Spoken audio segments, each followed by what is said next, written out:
Alors, vous avez une très belle robe, hein, ça me rappelle un peu le tapis rouge du Festival de Cannes. Ah oui, le noir qui est de mis lors de ces grandes cérémonies-là. Et puis le Festival de Cannes, qui est un festival assez prestigieux, sinon le plus prestigieux hein, du 7e art, qui bat son plein du côté de Cannes. Peut-être un jour, on aura Hiram Ayamel au Festival de Cannes. Hein. Pourquoi pas? C'est son but, hein, parce qu'en plus, il a toutes les facultés pour. C'est un metteur en scène, réalisateur, scénariste. On va discuter avec lui dans quelques instants. On profitera pour lui demander un peu son avis sur le Festival de Cannes, comment il appréhende et puis quels sont ses projets, tout ça. Mais avant, le Festival de Cannes en chiffres, c'est parti.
Voilà, retour sur le plateau, mesdames et messieurs. La discussion a commencé avec Hiram, passionné de cinéma, qui d'ailleurs était déjà au Festival de Cannes il y a quelques années maintenant. Et il a été très versé, il a très apprécié le film La vie d'Adèle. Merci d'être avec nous, mesdames et messieurs, à Matin Bonheur pour le premier invité.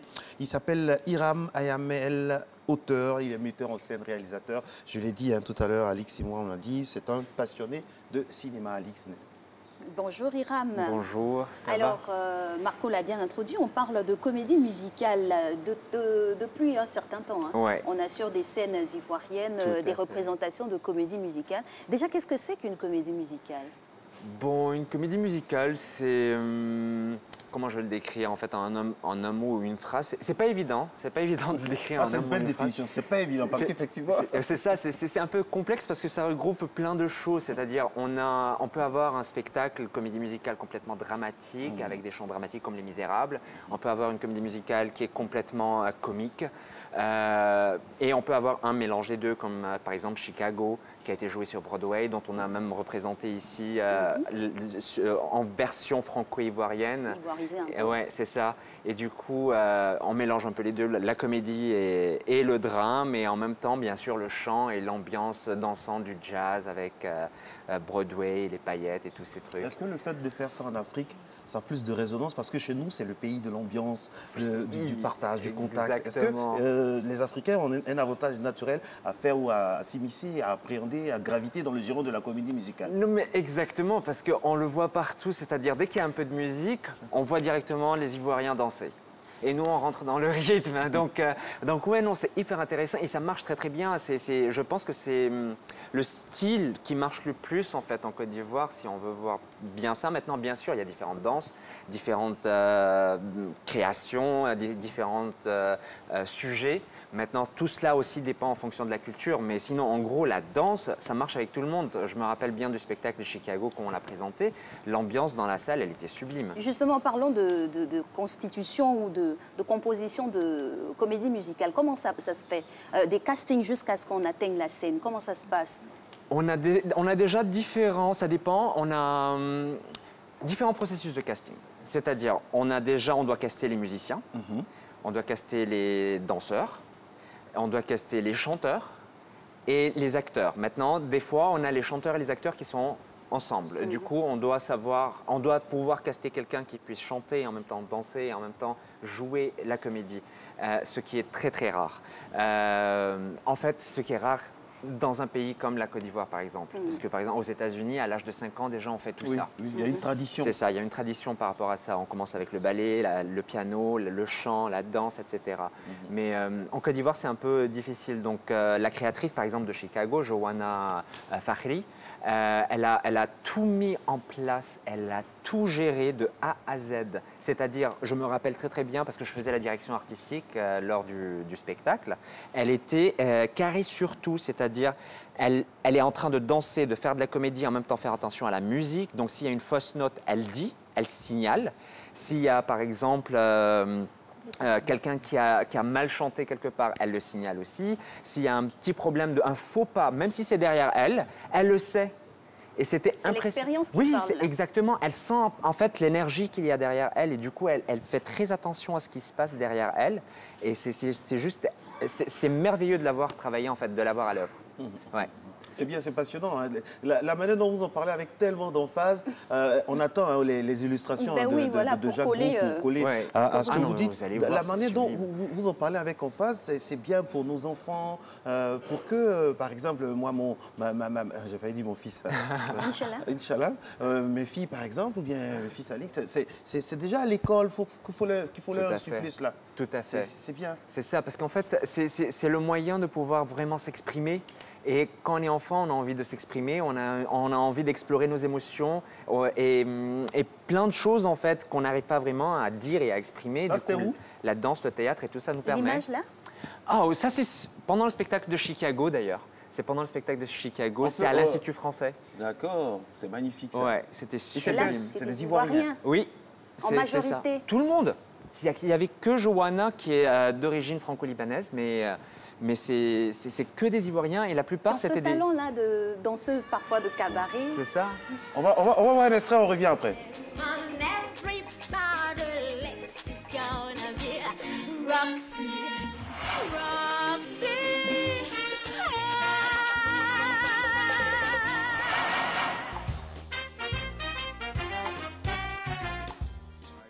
About expensive things, cash me coats, diamond rings, don't mean a thing. All I care about is love. C'est pour ça qu'il est là. Pas dans la vie mordant, always sees me flow. When you put to mama.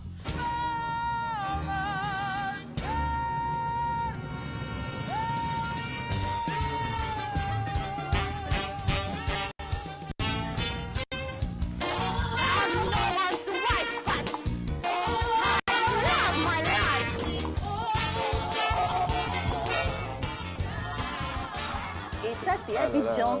C'est Abidjan avec du coupé décalé en bas, oui. tous les rythmes de chez nous. C'est-à-dire la comédie musicale en version ivoirienne, c'est magnifique. C'est magnifique. Ah non, mais je vous ai dit, hein, le travail est juste génial. Elle a tout organisé, franchement, du début à la fin. Vous savez qu'Alix a des talents des vieux talents, des vieux parce talents. que quand elle était au lycée, elle se mettait dans un arbre, à Mamie Fêtait, et se cachait et elle chantait en fermant les yeux. Oui. Et quand elle ouvrait les yeux, il y avait beaucoup d'élèves en bas qui je faisais des chants lyriques comme ça pour m'exprimer. Et j'avais tendance à mettre dans les arbres et puis chanter. C'était mémorable. Ce jour-là, je me rappelle. Féminin, quoi, mais pour la si vous voulez, ce jour-là, mais je m'en rappelle encore. Même les filles de terminale étaient sur le stade là. Et puis, je voulais arrêter. Elle me dit, mais non, continue. Je dis, bon, voilà. Donc, vous avez la version féminine glamour oui, je vais Tarzan. De Tarzan. Exactement. Du coup, on fera la version Jane. Ouais. Non, c'est Jane Tarzan. C'est ça. Mais c'est ça ou c'est de la comédie musicale? C'est de la comédie musicale, en quelque sorte.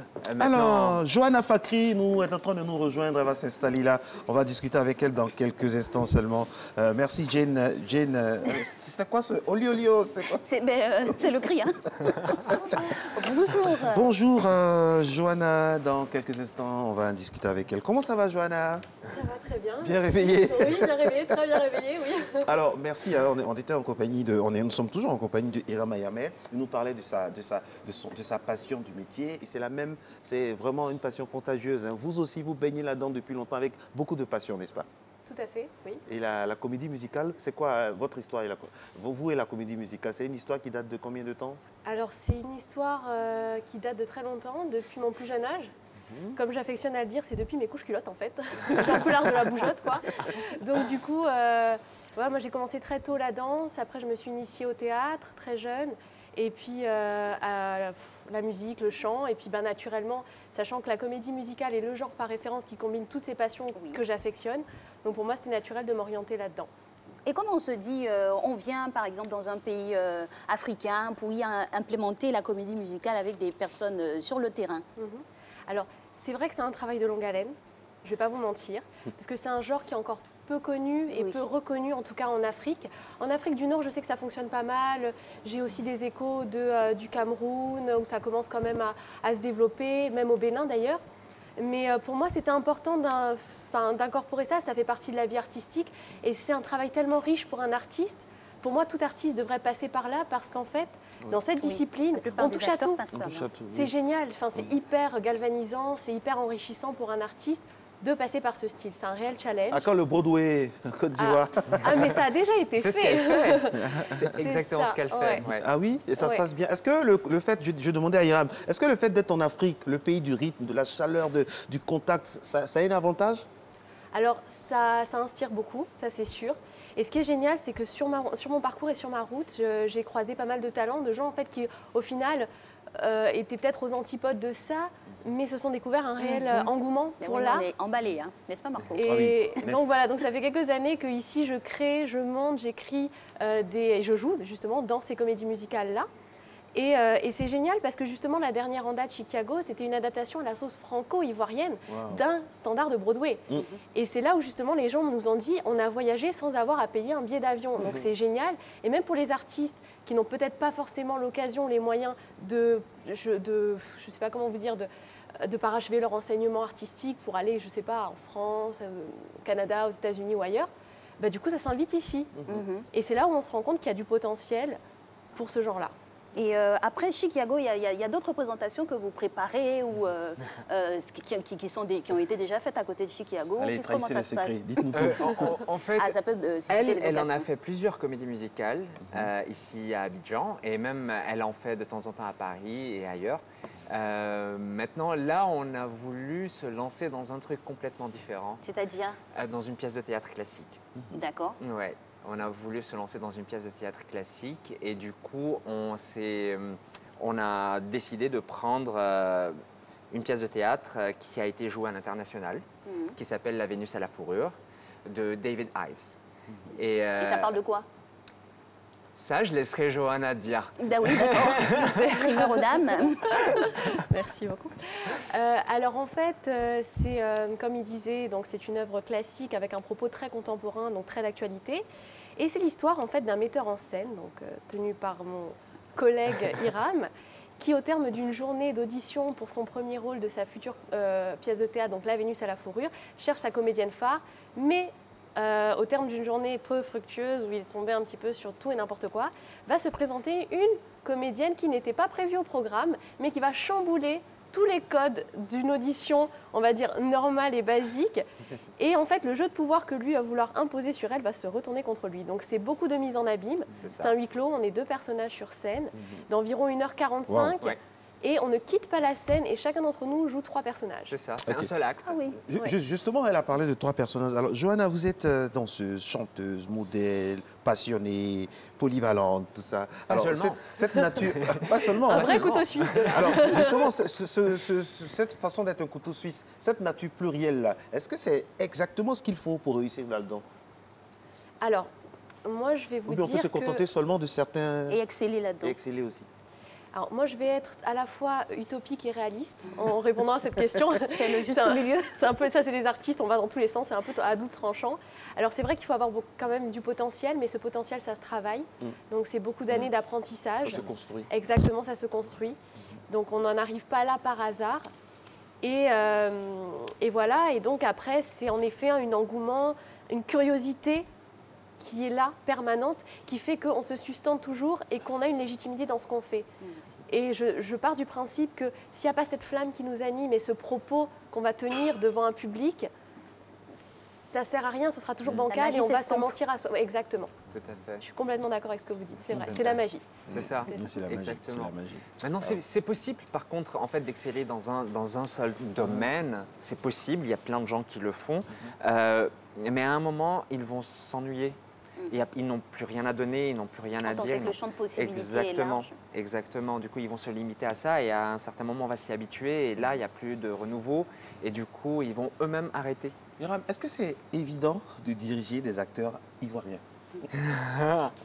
Les yeux dans les yeux, dites-moi. C'est Il y a des fantastique. très bons talents. Il y a des très bons talents. C'est pas tout le temps évident. Et le truc, c'est que c'est pas de la faute des talents. La faute vient en fait de l'environnement, en gros, et de la culture. Voilà. Encore, la culture n'a pas complètement soutenu l'art ici en Afrique. On ne voit pas trop les artistes vivre de leurs arts. Et du coup, c'est très difficile pour eux d'être pris au sérieux. Et donc, c'est très difficile, par exemple, quand je suis sur un plateau de tournage ou quand je suis en train de coacher en privé les acteurs avant de monter sur scène ou d'être sur un plateau de tournage, je sens tous les blocages, je vois tous les blocages qu'il peut y avoir sur eux. Toutes les inhibitions, Oui, on est en dedans. exactement. Il y a des influences. Exactement. Du coup, des fois, on a deux catégories. Ceux qui ne vont pas jouer, donc ils vont pas, c'est-à-dire s'exprimer, donc ils vont rester un peu dans leur coin. Et ceux qui vont complètement s'ouvrir, mais pas vrai de la bonne manière, c'est-à-dire ils vont être complètement, ils vont exagérer, ils vont surjouer. Et donc il n'y a aucune émotion et aucune empathie envers eux quand on les regarde, et du coup ils vont rester dans ces clichés. Et il n'y a pas de variation, et ça c'est très difficile. Mais au fur et à mesure, on arrive quand même à les amener à réajuster. Je travaille sur à peu près 4-5 productions en ce moment, et on commence à voir les acteurs avec qui je travaille le plus souvent. Ils commencent à shifter, ils commencent à comprendre la méthodologie, ils commencent à comprendre, ok d'accord, c'est un travail en fait qu'il faut que je fasse avant de vraiment monter sur scène. Et d'ailleurs, nous, ça nous fait 6 mois qu'on travaille sur La Vénus à la fourrure, non-stop, et on va 6 mois pour une 6 mois pour représentation. une seule représentation. Et pendant ces 6 mois, en fait, des fois, on fait 14 heures de répétition. Et on ne s'arrête pas. Et des fois, on peut rester sur une seule scène pour toute une journée. Juste pour vraiment trouver les bons arguments, le détail qu'il faut pour vraiment trouver cette connexion et que le public puisse rentrer vraiment avec nous dans notre Justement, pour terminer, atmosphère. quel public on a? Est-ce que le public est la question demandeur, qui- Johanna? oui. Terminé, il reste 1 minute. De- Le public qui vient, est-ce qu'il y a un public preneur de plus en plus de comédie Qui est musicale de conquis. notre pays, qui est conquis? Alors justement, moi au début, détrompez-vous, je pensais arriver justement pas forcément du tout en territoire conquis. Je me suis dit, bon, c'est un pari risqué que je me suis lancé il y a quelques années. On lance, on verra bien ce que ça donne. On n'est jamais mieux servi que par soi-même. Je me suis dit, écoute, C'est un jour ça. lève-toi, au lieu de te dire, il n'y a rien qui se fait, ben, fais-le toi-même. Et en fait, au contraire, j'ai eu vraiment la surprise de me rendre compte qu'il y a un public. Ouais. Les Des gens sont demandeurs C'est ça. et les gens sont demandeurs de spectacles de qualité. Oui. Et beaucoup de gens maintenant qui voyagent partout dans le monde, qui auront accès à plein de spectacles, quand ils reviennent ici, le fait de revibrer, de vivre ces émotions-là, il y a un public qui est demandeur. C'est ça. Ça, c'est sûr et certain. Maintenant, j'espère juste qu'on aura un peu plus, bon, c'est le côté utopique, hein, de subventions, d'aide, Exactement. parce que c'est vrai que sans C'est ça, pas si utopique que ça, voilà, on peut puisque ça pas suscite monter des des vocations. ça suscite Oui. des vocations, mais bon, c'est voilà. Vous avez nous, tenté nous- de contacter le ministère de la Culture, peut-être? Nous, par exemple, la pièce de théâtre La Vénus à la fourrure, on a même commencé sans metteur en scène. On s'est lancé comme ça là-dedans, on s'est dit, bon, on adore ce texte, on aimerait bien l'explorer, on a commencé à l'explorer ensemble. Et du coup, au fur et à mesure, on a commencé à trouver les éléments et les rajouter pour vraiment créer ce grand spectacle. D'ailleurs, qui se joue le 23 mai à l'Institut français à 20h et on espère vous voir là-bas. Ah ben oui. On espère oui, vraiment. 23 Vous mai. allez adorer. Et c'est interdit aux moins de 16 ans. Ça, il faut que je le précise, ouais. Ah oui C'est interdit aux moins de 16 ans, Ouais. oui. Pourquoi on saura si on y va? Ah oui, c'est vrai. Pourquoi on saurait si on y va? Merci beaucoup à Johanna, merci beaucoup à Hiram, Hiram, merci. merci à vous. Vous Merci avez à donné vous. tout de suite l'envie d'aimer, Ah oui, de aimer franchement. la comédie musicale. C'est vrai que ce serait super bon quoi, d'être à Abidjan et d'en profiter, quoi, que d'être toujours De obligé voyager de sans le faire bouger. quand on est en voyage, quand on est en vacances. Merci beaucoup. Merci à On vous vous. dit bon courage, Merci. beaucoup de vigueur, beaucoup de santé, force à vous. Oui. Et puis Merci. à la prochaine quoi, pour faire Ben le oui. bilan avec de très belles images. Bah oui, avec plaisir. Bah peut-être après la pièce. Y a La pas de pièce de souci. théâtre. Avec Allez. grand plaisir, merci beaucoup.